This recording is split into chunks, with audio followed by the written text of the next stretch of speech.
আরেকটা এই কুচু বের করুন ওকে। আমার কাছে দেন, কোলে দেন। ও কোলেই থাকে নাকি যে আপনার থেকে আনছে? কোলে থাকে? হ্যাঁ কোলেই থাকে ও। হ্যালো, আসসালামু আলাইকুম প্রিয় ক্যাট লাভার্স। আজকে আমি আরেকটা ডেলিভারি নিয়ে আপনাদের সামনে চলে এসেছি। তো আজকে এই ক্যাটটা যাবে হচ্ছে মোহাম্মদপুর থেকে মালিবাগ। এই রোডে যে পরিমাণ জ্যাম থাকে, হায় রে আল্লাহ, পুরো অবস্থা খারাপ হয়ে যায়। বিশেষ করে বাংলা মাঠের উপরই এত জ্যাম থাকে। যার সমস্যা নেই, আমরা খুব সেফলিভাবে একে কুরিয়ার করব। আন্টির খুব শখের ক্যাট এটা, মানে আন্টি নিজের কোলে করে একদম মানুষ করেছে। মানুষ না, মানে আন্টি নিজের কোলে করে মানে এটাকে একদম যত্ন সহকারে পালছে।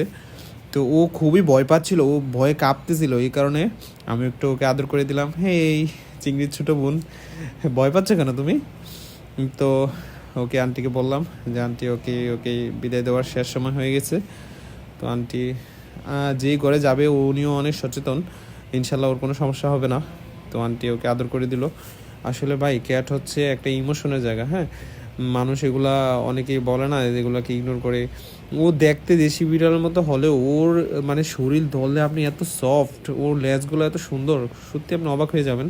যাই হোক, ওকে আমরা নিয়ে গেলাম মোহাম্মদপুরে। এই জায়গায় যে পরিমাণ পলিউশন রে ভাই, এই জায়গায় মাস্ক পরা একদম বাধ্যতামূলক হয়ে গেছে। যাই হোক, আমরা ওকে নিয়ে আসলাম মালিবাগ।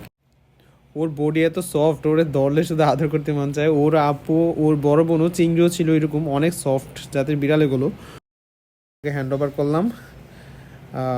আমাদের ডেলিভারি কমপ্লিট। আল্লাহ হাফেজ।